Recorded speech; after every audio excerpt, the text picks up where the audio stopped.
Hey everybody, it's Elizabeth and welcome back to the channel. Today I'm coming to you guys with a yoga video because over the years, as I've shared a few random videos of the yoga poses that I do, it seems like it's been really helpful for people, and so I would love to share more of that. So I began doing yoga in 2016 with a daily challenge that lasted 18 months. And my motivation for doing it was chronic lower back pain. So I wanted to strengthen my lower back muscles as well as anything else. And I have an older video that I filmed on the benefits of doing yoga every day for 30 days that I'll link in the description below if you want to check that out. That is back from 2016 and it is on my other YouTube channel. But I don't remember everything I said in that video, but it was really a wonderful experience for me. And so I have stuck with yoga over the years as a wonderful way to, I don't even really consider it exercise. I feel like I'm taking care of my body. I'm stretching out achy, sore muscles. And when you stretch a muscle out, you actually allow oxygen and red blood cells to that area. So it helps in the healing and recovery process. Even if you're not someone who exercises and runs and does all this stuff, if you're just carrying around a baby or you're gardening or you sit at a desk all day, whatever, our muscles need that. So today I'm going to share with you guys the routine that I do.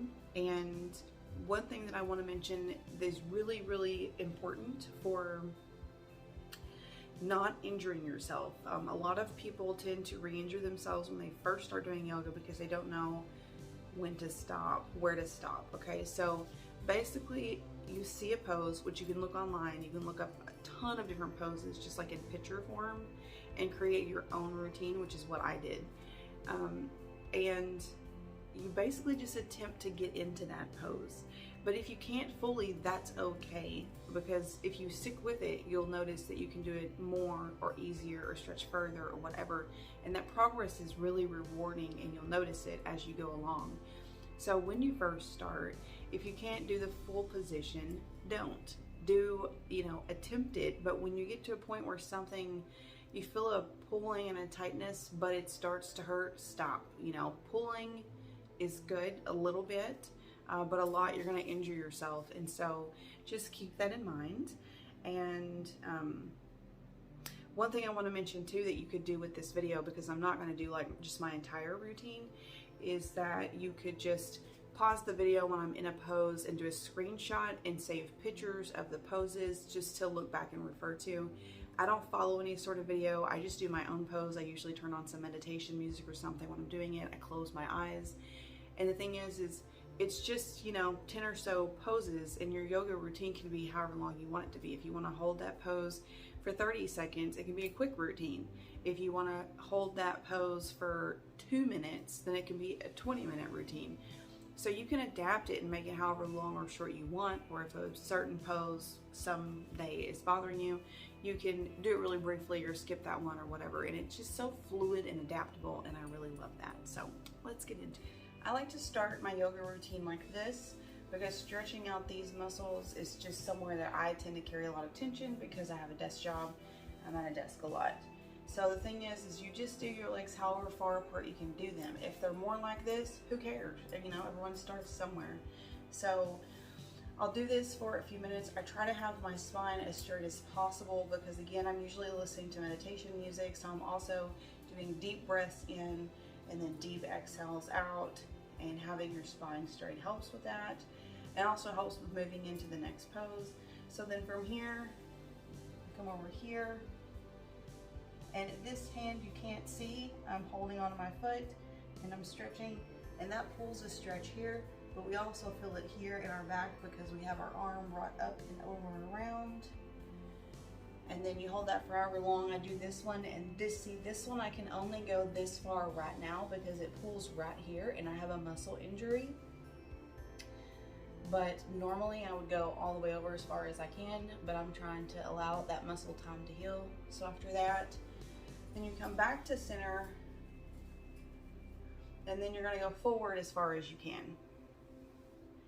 And again, this muscle is pulling so much for me. So I can't do this very far right now, but normally I would put my hands out in front of me and just walk my hands and and I can get my face just a couple of inches from the ground if I'm not dealing with this injury. So then we bring our legs in.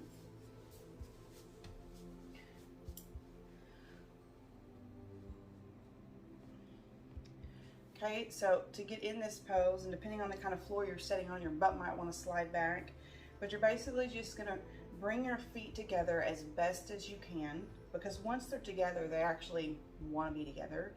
You can cup your hands around your toes like this and hold them together. And where you really feel this stretch again is here, and it's also the, your butt muscles back there, stretching that out. So, and if you need the assistance, you can hold your toes like this. If you don't, you can just, do whatever.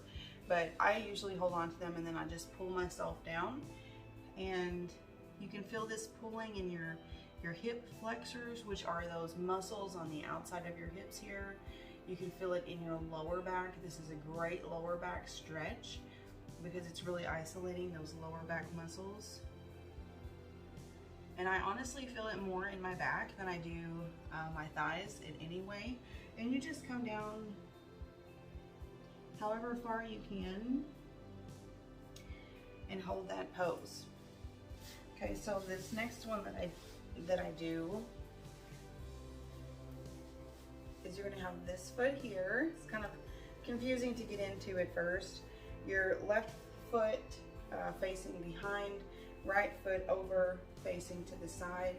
This is one that is actually really good to see when you're gaining flexibility, because you'll see this pose get easier and easier. For example, sometimes I can't even get this foot to touch the ground because this leg is so tight.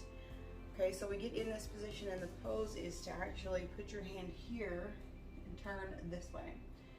And believe it or not, you feel this a ton in your lower back, your upper butt muscles, and your upper back.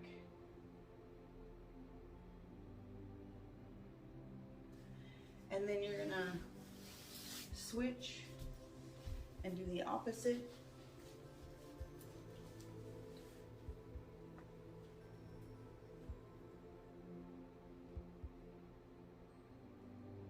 Again, you're trying to keep that back as straight as possible, and looking over in that direction helps to keep the line straight. From here, I move down. I take this as an opportunity to just stretch all the way out as far as I can, just because it feels good after the first few poses you've done. And then I will come up and I'll do a plank, which is where you're on your toes and your forearms. Hold your body in the air.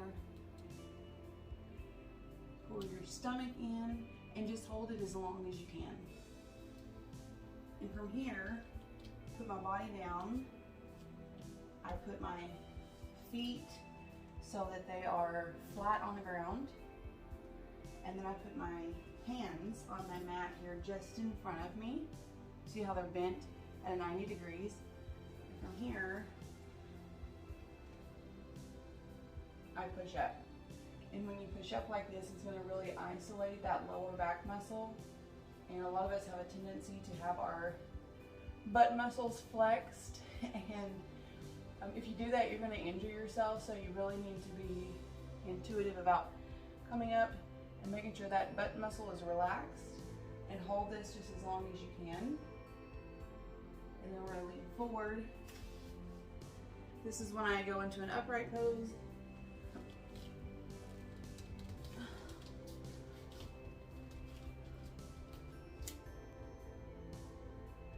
Okay, this is one of the best poses ever.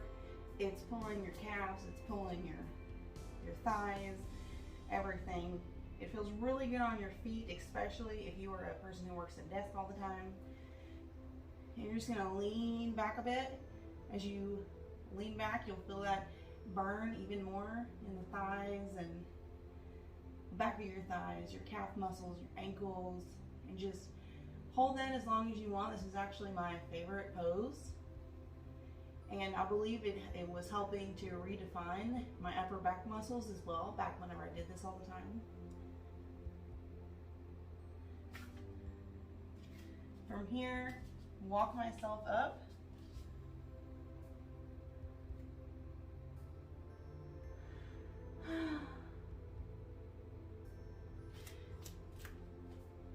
So that I'm standing. And again, you can do this to whatever level you're comfortable with, because some people that really hurts them. So maybe you're gonna be more of like a 90-degree angle.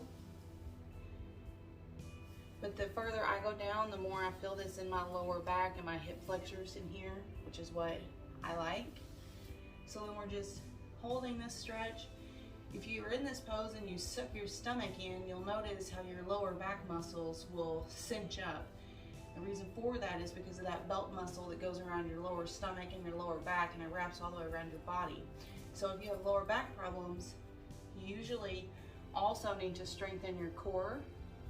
So by doing all of these poses and while you're holding them, actually sucking your stomach in and engaging your core muscles as much as possible, then you're likely to strengthen all of that, which also helps. Having a stronger core helps with lower back problems as well. So from here, I come down onto the ground and you see my feet. Keep my toes bent like that, because this stretches out your feet just being in this pose here, and it feels really, really good. Again, if you spend a lot of time sitting at a desk, you probably have circulation problems in your calves, your ankles, and your feet. It's very normal, very common. And this is something that's really good to stretch those out, stretch out your toe muscles and everything. It just feels so amazing. So I always do this, and then I let my feet come down flat.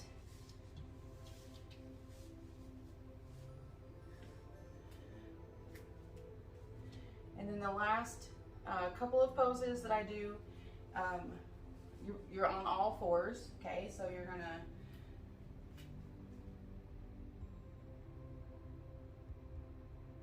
I think this is called the cow pose, where you roll your hips forward and you lean back a bit. And what this is doing is it's really isolating the lower back, the hip. It's really stretching that out. You know, the further back you go, you're engaging these muscles back here, like not quite the butt, not quite the thigh, but like right in the middle. And that's really good. So I'll go from that and come into the cat pose, which is where you arch your back as much as you possibly can and suck in your abdomen and hold it. And then I'll go back into the cow pose. You see I'm stretching out that lower back and the hips, and then back into the cat.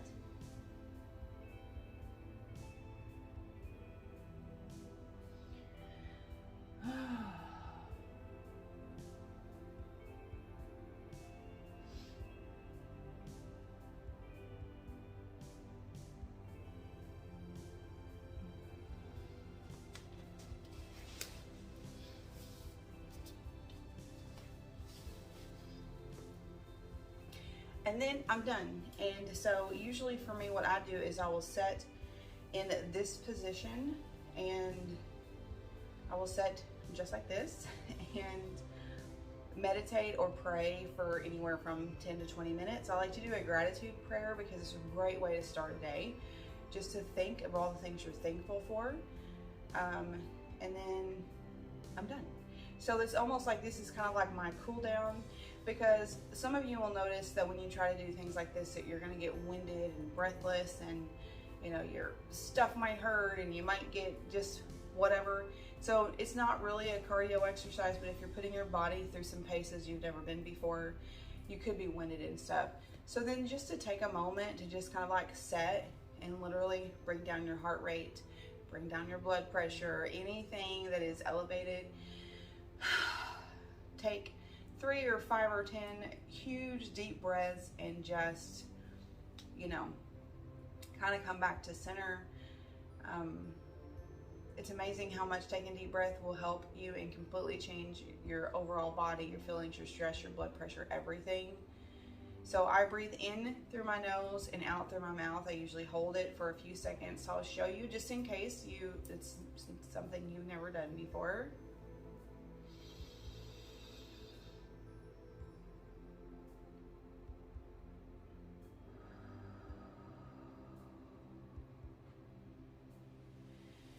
you'll notice whenever I take a deep breath in, my diaphragm is going up and my stomach is moving because I'm taking the deepest possible breath I can. It also causes my shoulders to go up because my diaphragm is high. And whenever I release my breath, my shoulders sink back down. And if you're very, very tense or high anxiety, your shoulders won't sink back down because it's not, shoulders down is a state of relaxation. Shoulders tense and high means you're stressed and rigid. So if you can release your breath and your shoulders drop down, even if it takes a few times to get them really down, then that's a really good sign that you're actually relaxing.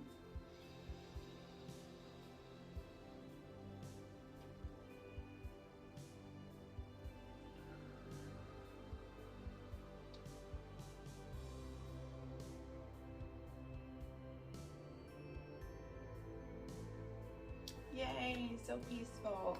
Anyways, I hope this was helpful for you guys and that you try it. As I was saying throughout it, just about every pose is for lower back, except for the couple I start with my legs here, because that's just always something I'm trying to work on, is not only taking care of these muscles that are big and do a lot for me, but also that to be more flexible.